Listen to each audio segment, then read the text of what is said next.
Moving on with our number 8, the entity uses the periodic inventory system to account for its merchandise inventory.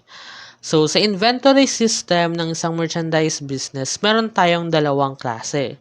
Una, yung tinatawag nga natin na periodic, yung inventory count ay always na ginagawa at the end of the period. So, meaning to say, kung ano yung natirang inventory at the end of the period, say for example, ang periodic recording ay every month. So, at the end of the month, saka lang natin malalaman kung ilan na lang yung natirang inventory sa atin. Okay? That's the number one or one of the two inventory systems na ginagamit. So, yung pangalawa ay yung perpetual or day-to-day inventory count. Or kung hindi man day-to-day, every time na gumagalaw si inventory, for example, nag-purchase ka, ibig sabihin na dagdagan yung inventory mo, nire-record mo yun agad. Okay? And kung nababawasan naman because of your sales, nire-record mo rin siya agad-agad. Yun yung pagkakaiba ni periodic at ni perpetual. So, dito sa ating practice set, ang ginagamit and specified na naman na periodic inventory system yung ginagamit ni Kashato shirts. The inventory quantity is determined on a monthly basis by physical count. Since napag-usapan nga natin last time na monthly nagre-record or nagko-close ng book si Kashato, ibig sabihin din nun, yung inventory count ng business na to or ni Kashato ay every month din or monthly basis din siya. The quantity as determined by the count is then priced using the first in, first out method of inventory valuation. So, itong first in, first out o yung tinatawag natin na FIFO, may encounter nyo siya sa cost accounting ninyo. So, doon, mas ma-elaborate yung idea ng first in, first out method. Pero, bigyan na rin natin ng pahapyaw kung ano ba yung ibig sabihin ng first in, first out method na to. So, pag sinabi nating first in, first out, say for example, meron kang purchases ng October 1 na 5 boxes. So, yung purchases, ibig sabihin, yun yung inventory na pinurchase mo from other entities or from your suppliers. So, 5 boxes and each box ay nagkakahalaga ng 10 pesos. Okay? In the total of 50 pesos. Kasi 5 boxes times 10. Yan yung October 1 na purchases mo. Pagdating naman na October 2, meron kang purchases na 5 boxes ulit na nagkakahalaga naman ng 15 pesos every box or each box. So, ang equal niyan ay 75 pesos silang lahat. So, pagdating ng October 5, meron kang sales na 7 boxes. Ngayon, itong 7 boxes na to, magkano yung cost ng sale na to. Okay?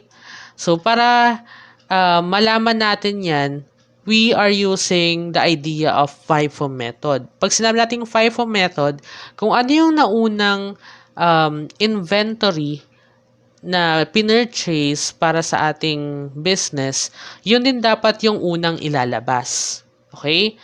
So, kung ano yung value nung naunang purchases, yun muna yung gagamitin mong value bago ka mag-move on dun sa value ng susunod na pinurchase mong inventory. And dito nga sa example natin, since sa October 5, we have sales na 7 boxes.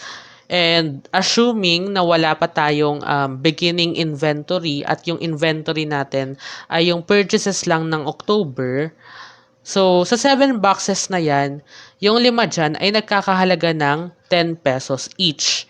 While yung 2 remaining ay 15 pesos each na siya. Okay? So, ganun yung nangyayari when it comes to first in, first out. Kailangan, mauuna munang maubos yung nauna mong purchases ng inventory bago mo isunod yung pangalawa mong pinurchase. Okay? And yung value nilang dalawa ay magkaiba rin. So, based dito sa sales natin na 7 boxes na October 5, lahat ng yan ay nagkakahalaga ng 80 pesos. Okay? 50 plus 30, 80 pesos. So, yan yung idea ng first in, first out.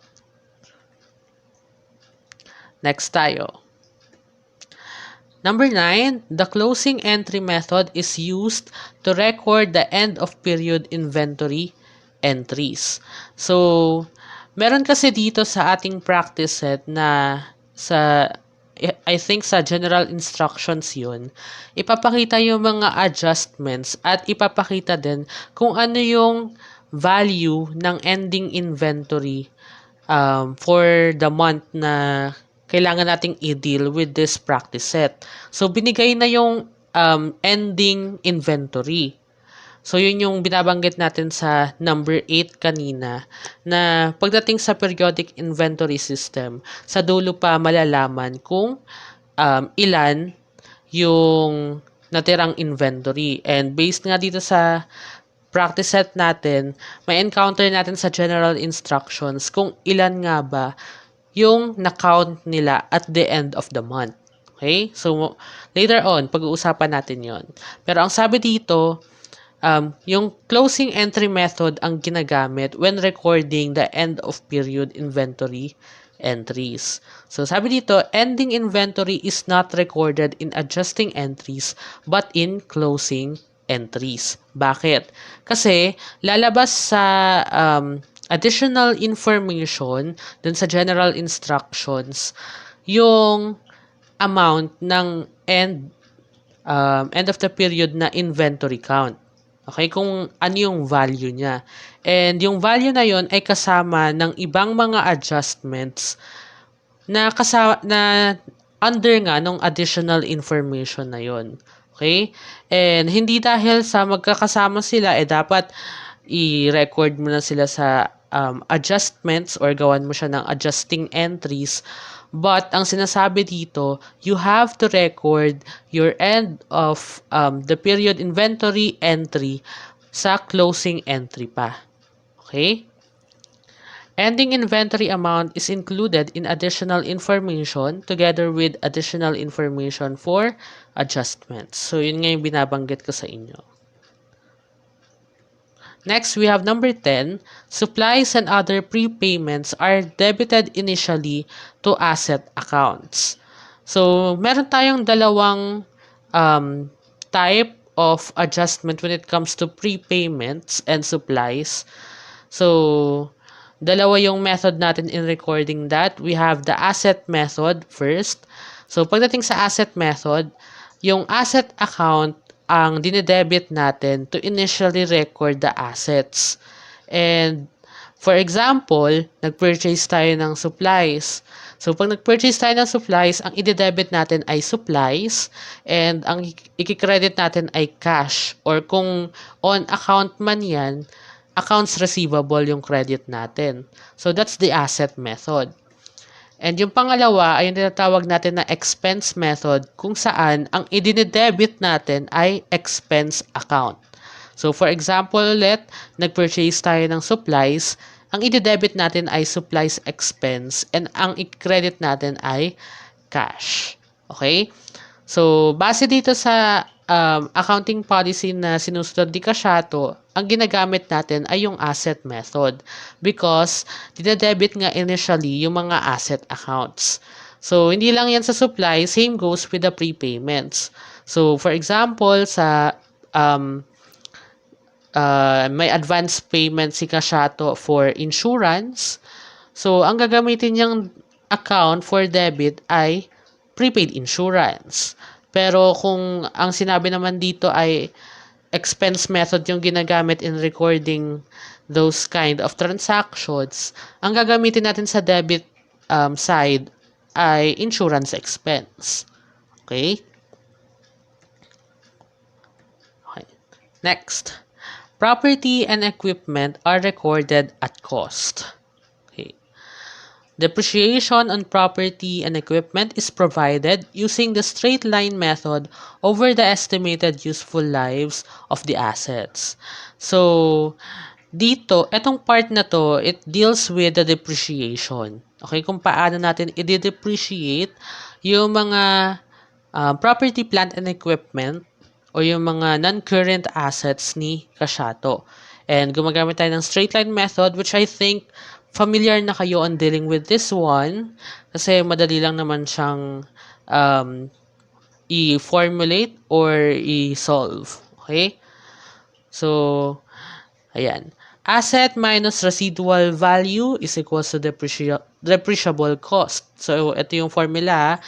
Asset cost, ito yung value ng pinurchase natin na PPE.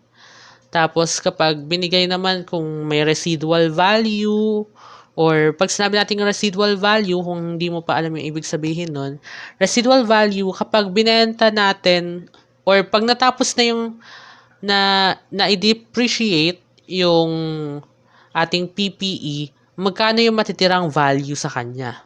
Okay, that's the residual value. And most of the time, yung residual value na yun yung value na nakukuha if nag-decide si business na ibenta yung PPE na yun.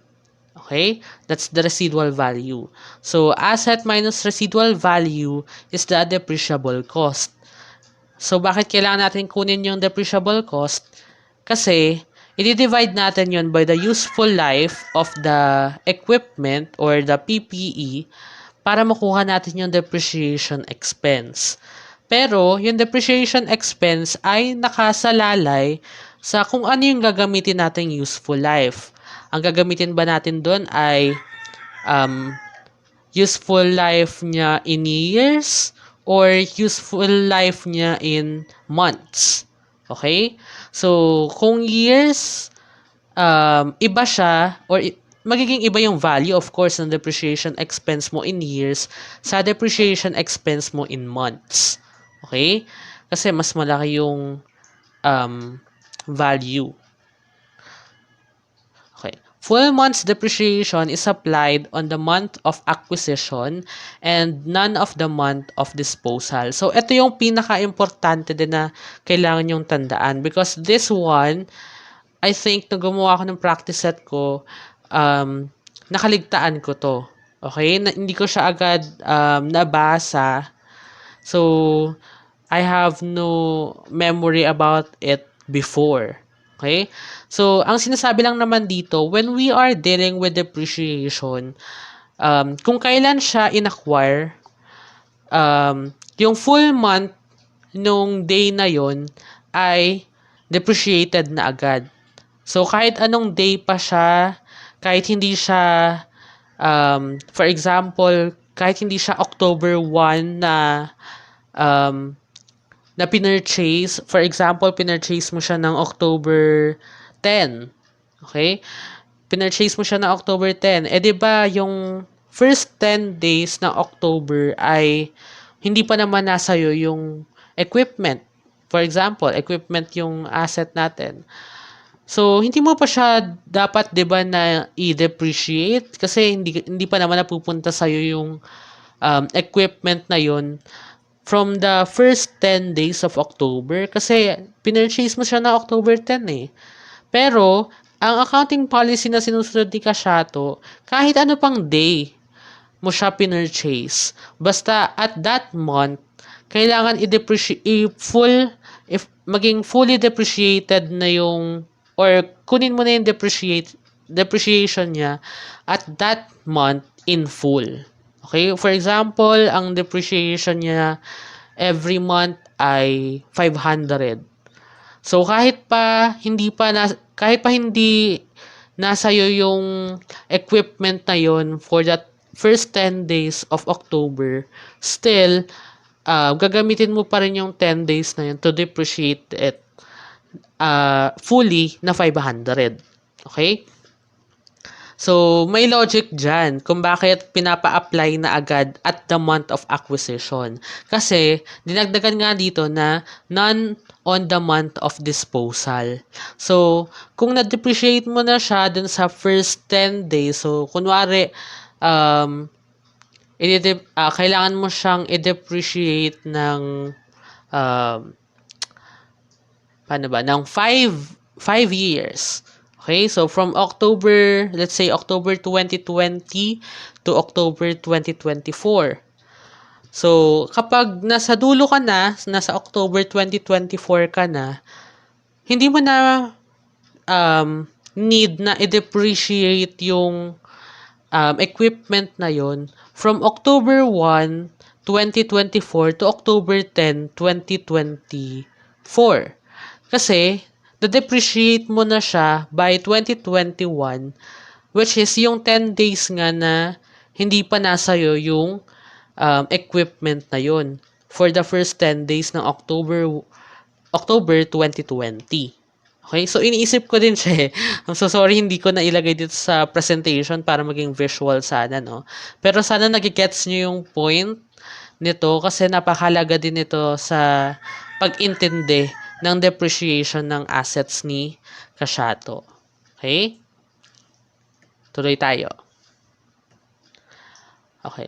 So, yan na nga. So, may example tayo dito. Ayan, para mas maintindihan natin.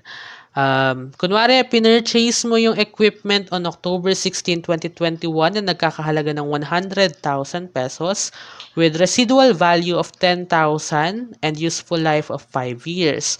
So, according to our formula, which is dapat alam nyo din yung concept, hindi lang yung procedural na alam nyo yung formula. Dapat alam nyo talaga kung bakit nagme-make sense yung formula na yun by heart. Okay?